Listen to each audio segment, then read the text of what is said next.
불법의 비밀. 하나님의 말씀은 사무엘상 15장 22절로 23절입니다. 사무엘이 이르되 여호와께서 번제와 다른 제사를 그의 목소리를 청종하는 것을 좋아하심같이 좋아하시겠나이까? 순종이 제사보다 낫고 듣는 것이 숫양의 기름보다 나으니 이는 거역하는 것은 점치는 죄와 같고 완고한 것은 사신 우상에게 절하는 죄와 같음이라. 왕이 여호와의 말씀을 버렸으므로 여호와께서도 왕을 버려 왕이 되지 못하게 하셨나이다. 이 시간에는 불법의 비밀이라는 제목으로 말씀을 묵상하겠습니다. 사무엘 선지자가 거역하는 것을 점치는 죄와 직접 연관시키고 있다는 사실에 주목해야 합니다. 거역하는 것과 사술은 둘 다 배교나 같습니다. 거역하는 것은 하나님의 권세를 부인하는 행위여 사술은 하나님 외에 다른 초자연적인 힘을 인정하는 태도이기 때문입니다. 그렇다면 여기에서 잠깐 거역에 대한 의미를 살펴보도록 하겠습니다. 거역은 범죄, 허물과 함께 죄를 표현하는 3대 용어 중의 하나입니다. 성경의 거역으로 역된 원어는 16개나 되는데 각각 달리 여러 가지로 역되어 있습니다. 이것만 보아도 인간이 얼마나 하나님께 거역, 배반, 배신하기 쉬운 존재인지를 알 수 있습니다. 그러므로 거역이라 함은 하나님께 대한 불순종, 즉 죄로 이해하시면 됩니다. 한글 성경은 거역하는 것은 점치는 죄와 같고라고 번역되어 있는데 원어에는 같고라는 단어가 없습니다. 다시 말해 성경 번역자들이 표현상의 명료화를 위해 일부러 후대에 첨가한 것입니다. 그래서 보다 정확하게 번역하면 죄와 같고가 아니라 죄이고입니다. 그래서 본문을 정확히 표현하면 거역은 점치는 것이다입니다.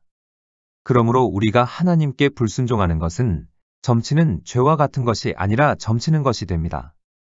거역과 점치는 것이 비슷하다고 말하는 것과 거역은 점치는 것이라고 단정하는 것은 전혀 다릅니다. 그래서 불순종은 무서운 죄이며 불법인 것입니다. 여기에서 점치는에 해당하는 히브리어는 케셈입니다. 이를 영어로 번역하면 점, 주술, 요술입니다.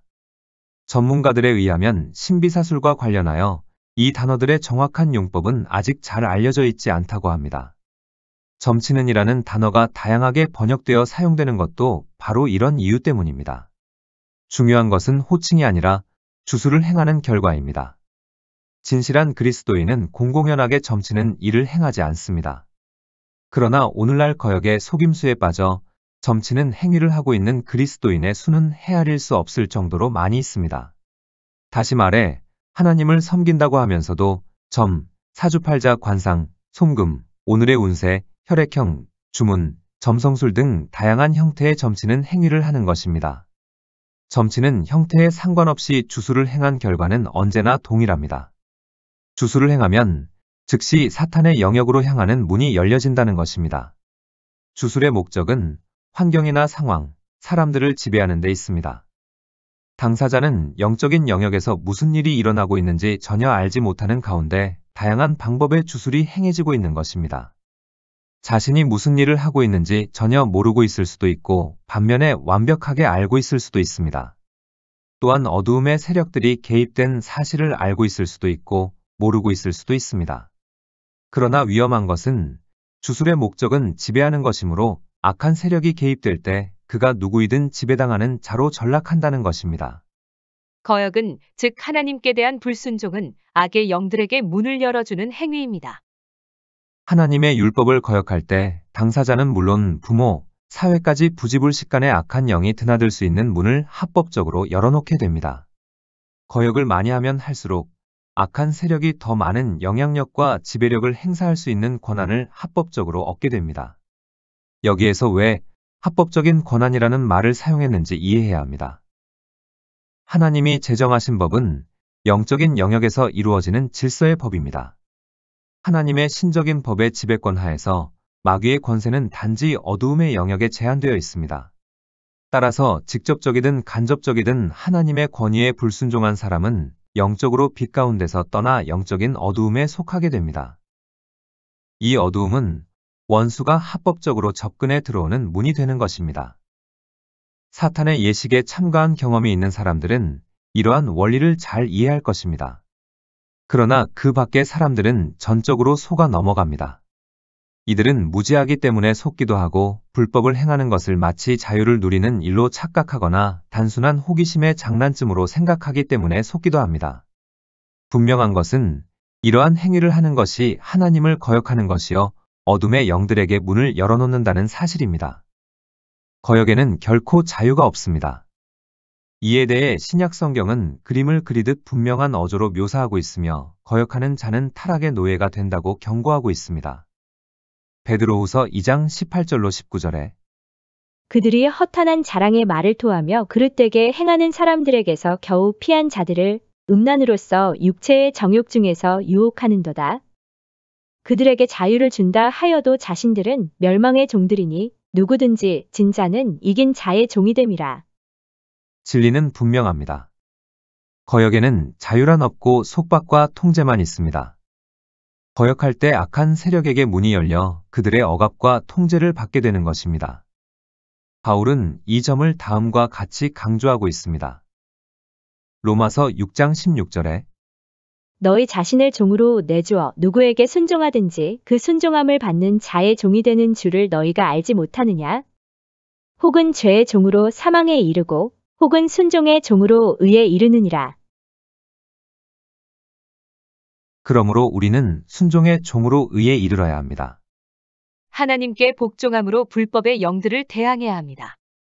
우리가 잘 아는 아담의 아들 가인은 하나님의 방법대로 제사를 드릴 것인가, 자신의 노력과 방법으로 제사를 드릴 것인가 선택권이 있었습니다. 또 하나님께서 자신의 제사를 받지 않아 화가 나 있을 때에도 그에게는 선택권이 있었습니다. 하나님의 뜻에 순종함으로써 죄로 인해 악한 세력에게 열린 문을 닫을 수도 있었고, 혹은 하나님께 거역하고 자신의 뜻을 따름으로써 문 앞에 웅크리고 앉아 호시탐탐 지배할 기회만 노리고 있는 죄를 받아들일 수도 있었습니다. 창세기 4장 7절에 내가 선을 행하면 어찌 낯을 들지 못하겠느냐? 선을 행하지 아니하면 죄가 문에 엎드려 있느니라. 죄가 너를 원하나 너는 죄를 다스릴지니라. 가인은 어떻게 그 문을 닫을 수 있었는지 성경에서는 다음과 같이 말하고 있습니다. 야고보서 4장 6절로 7절에 하나님이 교만한 자를 물리치시고 겸손한 자에게 은혜를 주신다 하였느니라. 그런즉 너희는 하나님께 복종할지어다. 마귀를 대적하라. 그리하면 너희를 피하리라. 그러나 가인은 하나님의 뜻에 복종하지 않고 자신의 뜻을 따름으로 죄에게, 악의 영들에게 문을 열어주었습니다. 우리도 마찬가지입니다. 하나님께 순종함으로 문을 닫을 것인지 불순종함으로 악의 영들에게 문을 열어줄 것인지 선택은 각자의 몫입니다. 우리가 하나님께 복종함으로써 마귀에게 대항하는 것은 원수들의 출입이 불가능하도록 문을 굳게 닫아놓는 일입니다. 복종은 곧 순종입니다. 이는 단지 행위의 측면에 관한 것만이 아니라 마음의 영역까지 포괄하는 개념입니다. 많은 이들이 마귀에게 대항하기 위해 성경을 인용하거나 열심히 기도합니다. 말씀이나 기도가 합법적인 영적 전쟁의 형태인 것은 사실입니다. 그러나 어떤 사람들은 말씀을 듣고 기도를 하면서도 여전히 다른 영역에서는 하나님께 불순종합니다. 이런 사람을 보면서 마귀는 깔깔대며 웃습니다. 불순종은 마귀에게 합법적인 출입증을 주는 일이기 때문입니다.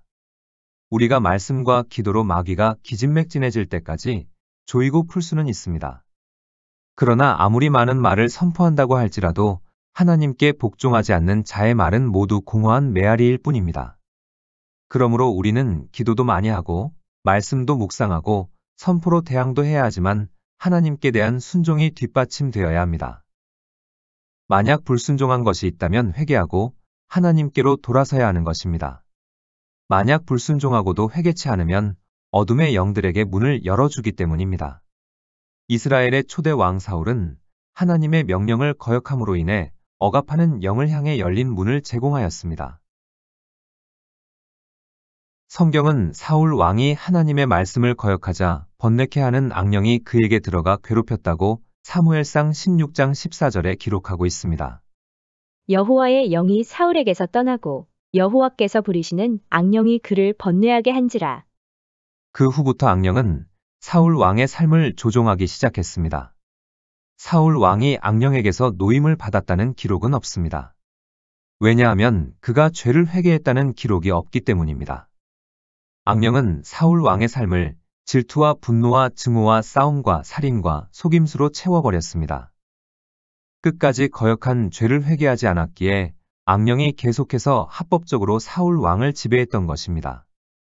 그러므로 여기에서 알 수 있는 것은 우리가 자유함을 누리고 싶다면 하나님께 순종의 삶을 살아야 하고 만약 불순종한 것이 있으면 회개해야 한다는 것입니다. 우리가 악한 영들과의 싸움을 하면서 한 가지 조심해야 할 것은 올바른 초점을 유지하는 것입니다. 간혹 영적 전쟁을 한다는 이들을 보면 사단을 쫓아낸다고 온통 사악한 세력들과의 싸움에만 집중하는 경우가 있습니다. 이것은 초점이 빗나간 것입니다. 성경은 우리에게 믿음의 주요 온전케 하시는 이인 예수님께 초점을 맞추라고 말씀합니다. 히브리서 12장 2절에 믿음의 주요 또 온전하게 하시는 이인 예수를 바라보자. 마귀가 아무리 우리의 길을 방해한다 하더라도 힘을 다해 마귀를 대적하면서 계속해서 예수님을 바라보아야 합니다. 만일 우리가 초점을 마귀에게만 둔다면 그 계략에 휘말려 들어가고 맙니다. 우리가 초점을 맞추는 대상이 바로 우리를 안내하는 원천이 되기 때문입니다.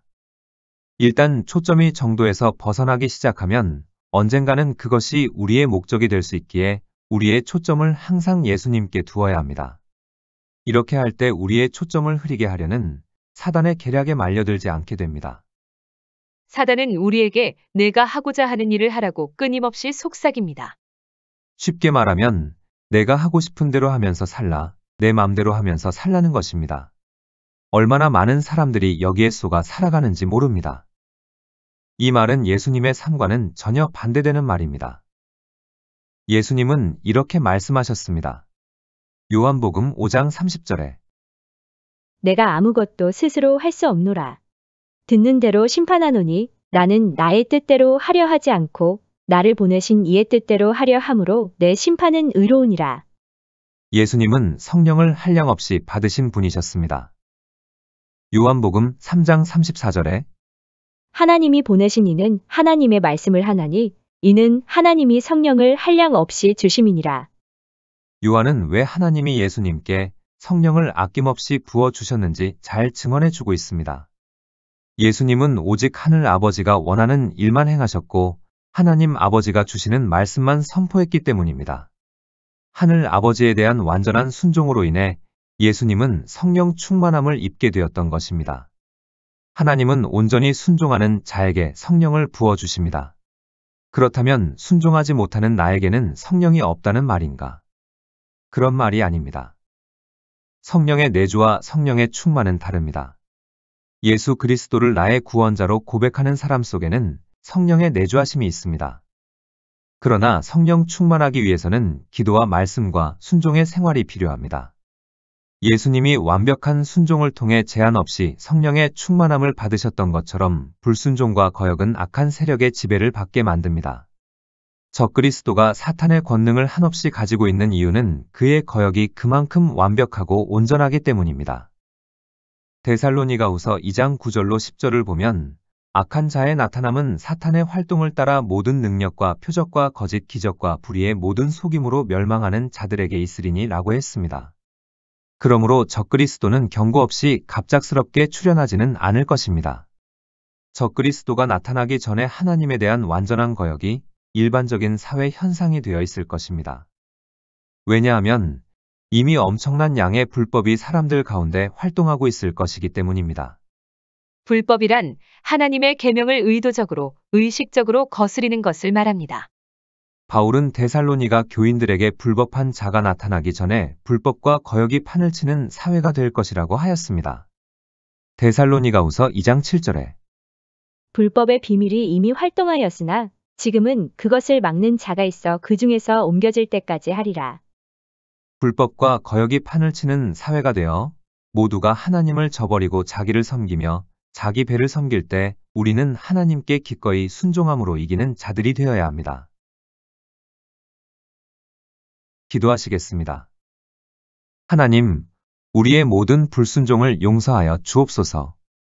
이제부터는 겸손함으로 하나님의 말씀과 성령의 인도하심에 온전히 순종하게 하옵소서.